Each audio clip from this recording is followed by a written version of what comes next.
વડોદરા મહાનગરપાલિકાની સ્થાયી સમિતિની બેઠકમાં શહેરમાં સર્વાંગી વિકાસને લઈ મોટા નિર્ણયો લેવામાં આવ્યા.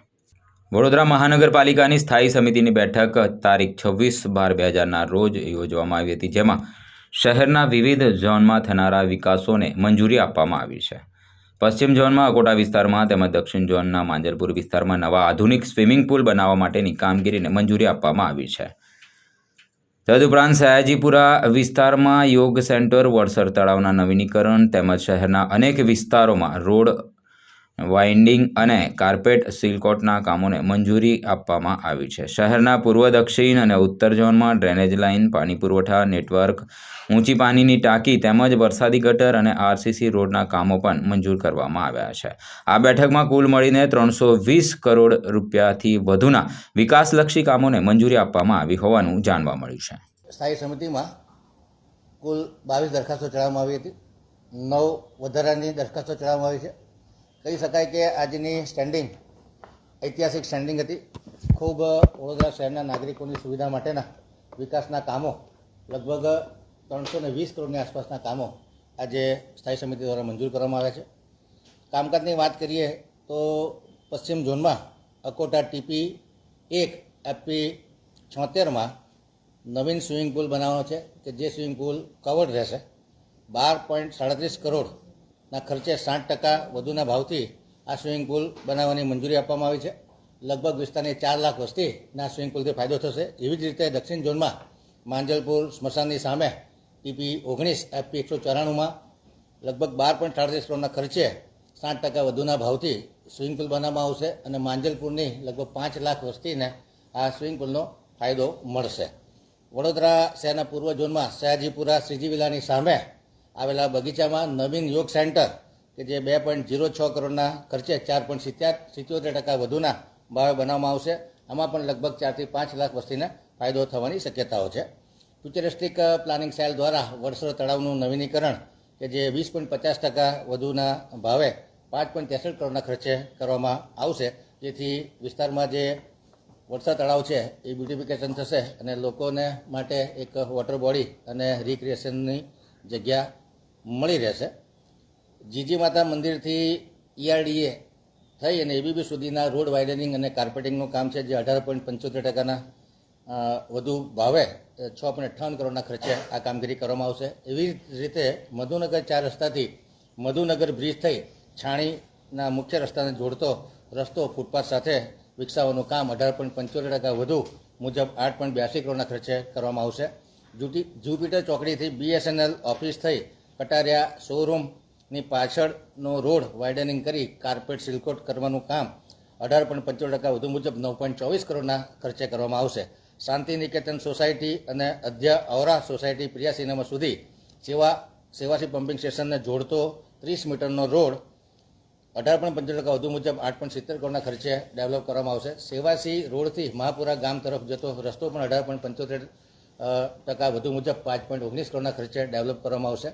ઉત્તર ઝોનમાં વાર્ષિક ઇજારાથી ડીબીએમ લિક્વિડ સીલકોટ કરવાનું જે કામ હતું, જેમાં 1.75 કરોડનો ઇજાફો પૂર્વ સ્ટેન્ડિંગમાં મંજૂર કરવામાં આવ્યો હતો, પરંતુ એમાં સમય મર્યાદા પૂર્ણ થવાથી 3 મહિનાની સમય મર્યાદામાં વધારો કરવાનું મંજૂર કરવામાં આવ્યું છે. દક્ષિણ ઝોનમાં 8 કરોડની મર્યાદામાં આરસીસીના રોડ છે. 9.70% ઓછા મુજબ 8 કરોડની મર્યાદામાં 80-20ના કામો થઈ શકે એ માટે આરસીસી રોડનો ઇજારો મંજૂર કરવામાં આવ્યો છે. રિલાયન્સ સર્કલથી તુલસીધામ સર્કલ 52.58 લાખનો ખર્ચો જે વધારાનો ખર્ચો છે જે મંજૂર કરવામાં આવ્યો છે. તરસાલી જંકશનથી નેશનલ હાઈવે સુધીનો રસ્તો ફૂટપાથ વિકસાવવાનું કામ છે. 18.75% વધુ મુજબ 9.54 કરોડના ખર્ચે વિકસાવવાનું નથી. મ્યુનિસિપલ સેક્રેટરીની કચેરીમાં ઝેરોક્ષ મશીન માટે ટોનલ લેવાની દરખાસ્તને મંજૂરી આપવામાં આવી છે.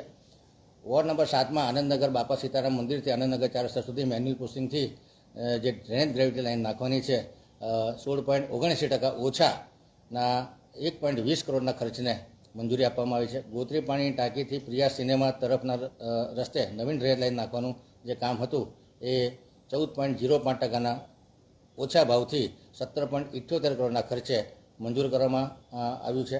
પાણી પુરવઠા દ્વારા વોર્ડ નંબર 10માં આવેલ નીલંબર 4 રસ્તાથી વાસનાથી શ્રી હરિ રેસિડેન્સી કેતન પાર્ક તરફ જવાના રસ્તા સુધી નવીન પાણીની નળિકાનું ડ્રેનેજ નેટવર્ક નાખવાનું કામ છે જે 15% ઓછા મુજબ 1,48,52,725 રૂપિયાના ભાવપત્રકને મંજૂરી આપવામાં આવી છે.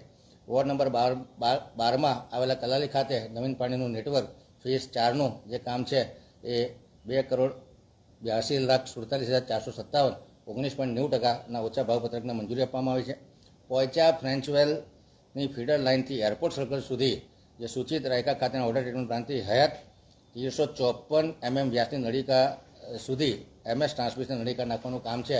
એટલે કહેવાનો મતલબ કે રાયકાથી એરપોર્ટ સર્કલ સુધી 354 mmની લાઇન નાખવાનું કામ છે. 107 કરોડનું કામ છે, જે 0.67% વધુ મુજબના કામને મંજૂરી આપવામાં આવી છે.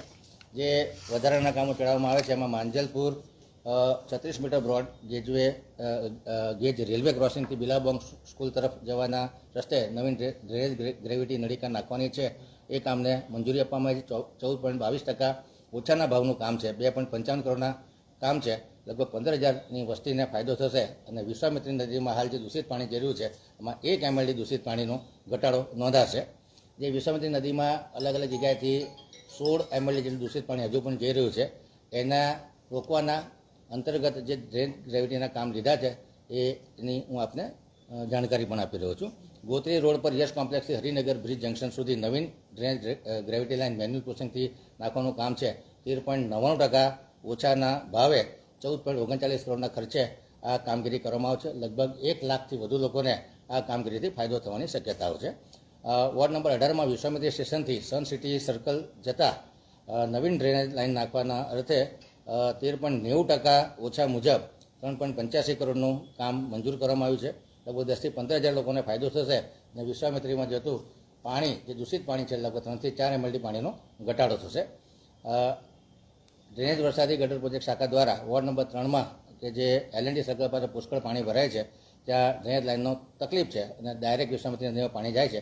તો LND સર્કલથી મુક્તાનંદ સર્કલ સુધી નવીન ડ્રેનેજ ગ્રેવિટી લાઇન મેન્યુઅલ પ્રોસેસિંગથી નાખવાનું કામ જે છે 14.22% ઓછા મુજબ 4.16 કરોડના ખર્ચે નાખવામાં આવશે. લગભગ 20,000 લોકોને ફાયદો થશે. અને વિશ્વામિત્રીમાં જે દૂષિત પાણી જાય છે એમાં પણ 2 થી 3 MLD પાણીનો ઘટાડો થશે. વોર્ડ નંબર 11માં સુભાનપુરામાં સુરેશ ભજીયા સમતાથી આચાર્ય હોસ્પિટલ તરફના અરુણાચલ રોડ સુધી HS પાણીની નળિકા નાખવાનું કામ છે. જે કામ 5.40% ઓછા મુજબ 1.43 કરોડના ખર્ચે કરવામાં આવનાર છે.